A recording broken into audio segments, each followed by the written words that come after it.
Thank you Jesus, thank you, thank you. Hallelujah.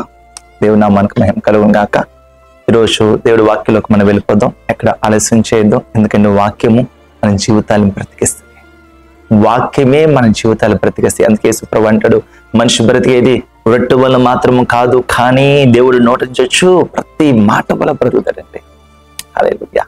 So దేవుని వాక్యం మరి రోజు పట్టుకుందాం. ఆ వాక్యం మీ జీవితంలో ఆశీర్వాదకరంగా ఉండాలని నమ్ముచున్నాను. హల్లెలూయా. ఎఫెసీయులకు రాసిన పత్రిక 2వ అధ్యాయము 8-9 వచనాలు చదువుకుందాం. మీరు విశ్వాసం ద్వారా కృపచేతనే రక్షింపబడి ఉన్నారు. ఇది మీ వలన కలిగినది కాదు, ఇది దేవుని వరమే. హల్లెలూయా. ఏంటిది? మీరు విశ్వాసం ద్వారా కృపచేతనే రక్షించబడ్డారు.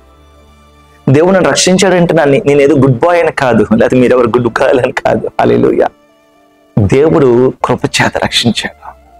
లేకపోతే మనం ఏదో అడిగామని కాదు, లేదా ప్రార్థన చేసామని కాదు. మనం అడిగితేనే ప్రభురా, చాలా మంది అంటారు, అయ్యో నేను ప్రార్థన చేయలేకపోయిన ఫలానా విషయంలో, అందుకే మేలు పొంద. ప్రార్థన మనం చేయాలి, ప్రతి విషయంలో ప్రార్థన మనం చేయాలి. కానీ ప్రార్థన చేస్తేనే దేవుడు కాపాడుతాడు, లేదా ప్రార్థన చేస్తున్న కార్యం జరుగుతాడంటే ఒకసారి ఆలోచించండి. మనం పొద్దున లేచిన మొదలుకొని రాత్రి పడుకునే వరకు ఎన్ని పనులు జరుగుతున్నాయి. అన్ని పనులు పట్టుకుని మనం ప్రార్థన చేస్తున్నామా? ప్రార్థన జీవితం ఉంది, ఓకే. మన జీవితం అంతా ప్రభుకి సబ్మిట్ చేసుకుంటాం, దట్స్ ఎనఫ్. మన ఆత్మీయ జీవితము వాక్యముతో దేవుడికి సమర్పణ కలిగి దేవుడితో మనం ఉన్నప్పుడు అది చాలు. సో ప్రతి విషయంలో కూడా ప్రభు ఏం చేస్తారు? మనల్ని నడిపిస్తూ ఉంటారు. సో ఇక్కడ దేవుడు ఒక మాట సెలవిస్తున్నాడు, విశ్వాసము ద్వారా కృపచేతనే రక్షించబడ్డారు. ఇది మన శక్తి కాదు, అతిశయపడ్డాను. మన బలం కాదు, అతిశయపడ్డాను. కొంతమంది ఏమన్నా ఇంటర్వ్యూకి వెళ్తారు. ఆ ఇంటర్వ్యూ ఫేస్ చేసినప్పుడు జాబ్ విషయంలో నాకు జాబ్ వస్తుంది అని చెప్తారు. నాకు జాబ్ వచ్చింది, ఇంటర్వ్యూ ఫేస్ చేశాను అంటే నా టాలెంట్తో, నా జ్ఞానంతో పట్టుకున్నాను అనుకుంటారు. అలా వెళ్ళిన చాలా మంది ఉన్నారు, కానీ మనకి తిరిగి వచ్చే వాళ్ళు కూడా చాలా మంది ఉన్నారు. కానీ విశ్వాసం, అలాగే నాలెడ్జ్ బేస్ అవ్వకూడదు కాదు. నాలెడ్జ్ మనకు ఉండాలి, వాక్యం మనం చదువుతుండాలి, అలాగే ప్రార్థన విశ్వాసంలో మనం ఉండాలి. At the same time knowledge, అక్కడ వెళ్తున్న ఇంటర్వ్యూ విషయంలో మనం అందరూ కూడా మంచి జ్ఞానం కలిగి ఉండాలి. అప్పుడు దేవుడు కృప అనుగ్రహిస్తారు.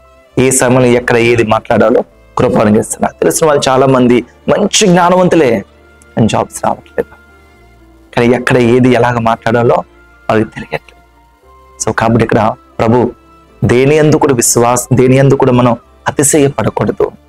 దేవుడు మనకి ఇచ్చిన ఈ రక్షణ దేవుడు కృప వల్ల, అది కృప వల్ల ఇచ్చాడు. ఇంకేమన్నా చూడు 9వ వచనం, అది క్రియల వలన కలిగినది కాదు గనుక ఎవరును అతిశయపడ వీలు లేదు.